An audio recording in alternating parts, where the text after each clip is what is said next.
What's up, Star Wars fans? My name is Prince, and I'm an urban acolyte. This is going to be my predictions for The Last Jedi. I took a look at my predictions video that I stood here and did 2 years ago when there was only like 150 subscribers here.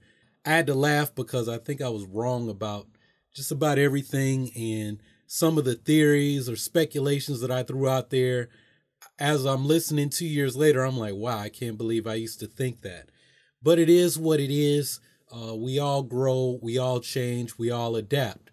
So with that being said, there's hope for even you Raylo people out there. But anyway, let's jump into this. So I'm going to do this the same way I did my last prediction video. So we're going to start to appease you Raylo people, so you don't have to sit too long and listen to me wax on poetic or drone on, however you want to look at it.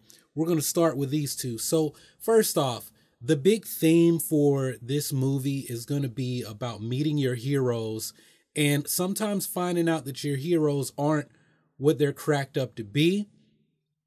It's a movie about war. It's a story about war and how the lines are blurred, right? Between good and bad, light and dark, like Snoke says, darkness rises and light to meet it. But just because the darkness rises, does that mean that the dark is only the first order? Can there be light within the first order? Can there be darkness on the side of the resistance, fighting for what we believe is good? Because some people believe what they're fighting for, what the first order is striving for, is the right thing to do. They believe that they are in the right. Kylo Ren is a special case because, well, he grew up feeling that he's entitled to lead. He ought to lead. He is a prince.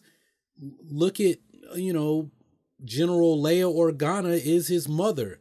Bail Organa, right? He's a royal. He's from the royal house of Alderaan. But he hates the resistance. He hates the New Republic because he feels that he missed out on his childhood because of that, because his parents were off rebuilding those things. And so for Kylo Ren, maybe he sees Snoke as a hero, as this wise, enlightened person strong in the Force. And I'm starting to wonder if Kylo Ren has actually ever met Snoke in person, or has it just been through the Knights of Ren, speaking with him through holograms. He hasn't actually trained in the dark side under Snoke. And what we're going to see is Kylo Ren grow in the dark side. But I think at some point in time, he's going to become disillusioned with Snoke, with the First Order, because he's going to constantly be pit up against Hux, the golden boy, the golden child. This kid grew up with the First Order, literally, right? He was a young boy when he got on that Palpatine's Naboo yacht on Jakku and set off for the unknown regions of space. He's been with the First Order all along. He may have been with the First Order longer than even Snoke, depending on how Snoke came into contact with these people and had his ascent to power, right? So we look at Kylo Ren as being Snoke's boy when it's really Hux. Hux is Snoke's boy. Kylo Ren and Kylo Ren is like, Snoke is using Hux to press Kylo Ren's buttons. And I guess at some point it's not going to work because Kylo Ren meets this girl Rey and he's fascinated with her. He's got a hatred for her. He failed in the eyes of his master. He's being driven he's competing with her, but he respects her freedom. He respects the fact that, well, she's just a scavenger. She's been on this planet and she's been dreaming of this place, of meeting Luke Skywalker, and she managed to impress my father, Han Solo, and she does everything right. And I can't stand it. I hate her, but I respect her, right? And then Rey, she's finally found the belonging that she's seeking. As Maz Kanata said, the belonging you seek is ahead of you, not behind you. It's not back on Jakku. Who comes back for her? Finn came back for her. Han Solo becomes this temporary surrogate father father figure. You know, she's bounced from home to home on Jakku as an orphan. She wasn't always with Unkar Plutt. Check Rey's story or Rey's survival guide if you want to fact check me on that. She says that she's been with other families in abusive situations, and by the age of 12 or 13, she emancipated herself and was like, look, I know how to scavenge stuff. I know how to fix stuff. Unkar Plutt will look out for me, you know, and then I know how to fight. I've had to fight. All my life, I had to fight, right? That's Rey. And she finally has this sense of family, this sense of belonging. And Kylo Ren thrusts a lightsaber through Han Solo's chest and slices Finn's back open. And all of that she had is taken away. And so when she gets to Ahch-To, she's still dealing with this. She's trying to find her place in all of this. And it's like, I was on Jakku one day, and then this droid dropped out of the sky, and then this guy whisked me away on the Millennium Falcon, and then I met Han Solo, and he's offering me a job. Are you offering me a job? Right? And then I'm being kidnapped by a creature in a mask. And then the people who I finally, other than Chewbacca, the people that I'm finally bonding with are all taken away. Finn's in a coma, Han is dead, and here this guy's mom is sending me off to find her brother and telling me, don't worry, what happened to my son won't happen to you. That's in the junior novelization of The Force Awakens. That's that extended conversation between Leia and Rey. Right before she leaves to go to Ahch-To, Leia says, I almost trained to become a Jedi, but she obviously didn't. Right? So what am I predicting here? Well, we know that Kylo Ren and Rey are going to spend a significant period of time in this movie. I think there's going to be a huge misdirection. You know, we obviously see Rey in her Jedi training attire. I don't believe Luke is going to reject her. I think he's going to accept her. But like I've been saying, Luke is like the Zen master. He's, you know, separated himself from the Force possibly because he has these deep regrets about the fact that he thought Kylo Ren would be the chosen one, and Kylo Ren turns. But his biggest strength is his compassion. I think that Rey is going to wonder, you know, why did I won't fail you like Kylo did, but then why did Kylo fail you? What is going on in his head? This is wonderful. You mean he could have had all of this? And I think those questions are I think that Rey, and I've said that I don't see this happening, but I think that Rey, actually, you know, it's appropriate. I had that video where I said I think they're going to be like Xavier and Magneto. I think Rey is going to look at Kylo Ren the same way Charles looks at Eric. Like, you had, you know, Eric was on a concentration camp when his mutant abilities, you know, came out, right? And I mean, that's the worst possible thing. You've seen your family slaughtered. You've seen your people slaughtered. You were hunted down by, you know, by freaking Nazis, right? And then when you have power, that's going to twist you. That's going to make you kind of a vengeful mofo, right? And Charles approaches him with compassion, like, you don't have to be what they were, and what they did to you doesn't have to shape your future. I believe that Rey is going to take that approach with Kylo Ren because ultimately her moral compass points north, and I think she may have, I think that compassion that Luke has, it might just rub off on her, and she may feel like Kylo can be redeemed. Now, whether he is redeemed, that's going to be up to him and his actions.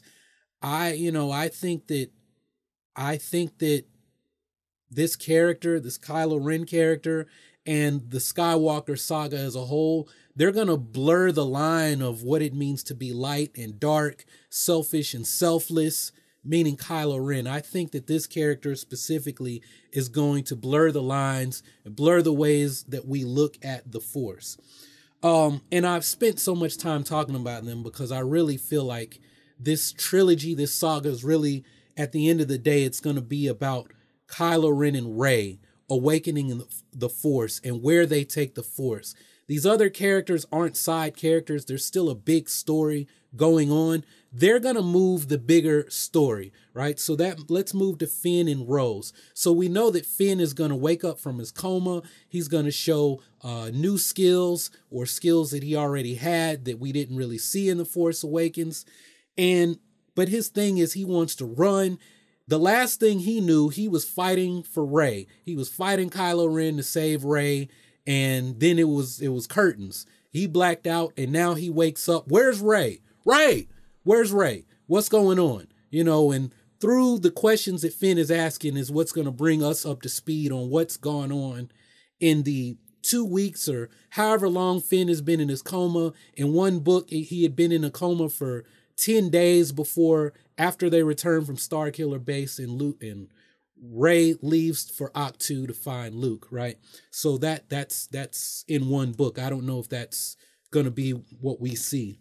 I don't know what the time lapse is going to be. How long it took her to get there, how long he was actually in the coma. But one of the books says 10 days to 2 weeks, something like that. Finn wants to run, and Rose is going to remind him that you're supposed to be a hero. You're my hero. You were no one. Like me, I'm a grease monkey. But you're a big deal to me. And somehow they're going to get pushed together. I believe that Rose's skills are going to come into play is one of the reasons that she's with him. I think that they're going to end up on Supreme Leader Snoke's ship. On the Supremacy, I believe is the name, the Mega Star Destroyer. Finn is going to face down Phasma. Rose and DJ have another job. Rose is an engineer, probably needs to get DJ somewhere so that he can slice or hack into the First Order servers and get some intel on them, or maybe shut down projects that they have going on. Maybe Snoke has some machine or some piece of tech or equipment, and Rose and DJ are needed to do that. Finn is going to have to provide a diversion, a distraction, keep Phasma and everyone else occupied. And I want to see Finn drop some bodies. I want to see him drop some bodies. This is a prediction. The fact that Rey ends up in Snoke's throne room, and I believe that Finn, Rose, and DJ are also on the Supremacy. I think that's where we're going to see Finn and Rey reunite. I wanted to put up a kind of a fun prediction video on that. I don't know if I'll have time. I'll try my best to get it up tomorrow. I don't know if they'll be successful, but I think from that point they're going to end up on Crate. All right, so moving on to Poe and Vice Admiral Holdo. That is really, that's like I said, these other characters are moving the bigger story forward. There's going to be hostility between Poe and Holdo Amilyn, and I believe there's going to be some tension between Poe and Leia, because I have question marks about Vice Admiral Holdo, right? I don't know if she's gonna pull a Lando on everyone. I have no idea. So I'm gonna be watching Amilyn. There was an article that came out, I don't even remember how long ago. I think it was back in the summer, that said you shouldn't trust DJ or Holdo, but that could be just somebody putting something out just to put it out. Anyway, let's move on. So Luke and Leia, will they reunite? Well, if you were on the live stream this morning when I was playing with the Star Wars, the Hasbro toys, Kylo Ren's character said a line, "Capture Luke Skywalker," right? So I have no idea what's the deal with that. But if Kylo Ren tries to capture Luke Skywalker, I think either Kylo Ren comes to Ahch-To or Luke obviously leaves Ahch-To. Maybe he comes to capture Luke Skywalker, ends up capturing Rey. I don't know. But if that's the case, then I think it would be pretty cool if Rey, Finn, Rose, they're all on the Mega Star Destroyer, and Luke has to come rescue them, and that's how they all end up on Crate. Leia is most likely going to be on Crate for a while, and I think it would be awesome if here swoops in the Millennium Falcon, And off comes Finn and Rey and Rose and everybody, and then whatever happens in Act 3 or the end of the way the movie ends, they're all together there on Crate. The only thing is I have a really bad feeling, right? Star Wars is, it's about hope and the good guys win in the end. But if we're really talking about war, the resistance doesn't have any chance against the First Order. They need help. You got to look at this. The First Order has been building up an army for 30 years, right? They've been out in the unknown regions of space, finding kyber crystals. They weaponized kyber crystals. They've been abducting children. They've had 30 years to build up an army, right? And the First Order has unlimited resources. So it's almost like Star Wars has become like Lord of the Rings, right? I don't know Lord of the Rings that well, but I know, you had Frodo had to do his thing, and that was the only chance in hell that they had to defeat, what's his name, Sauron and his forces, right?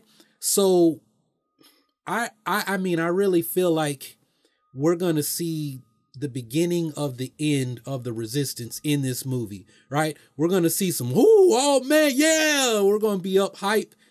But I think the end is going to, I really feel like it's going to be like, man, some good stuff happened, but man, and then we're just going to be like, I can't wait for 9. I can't wait for 9.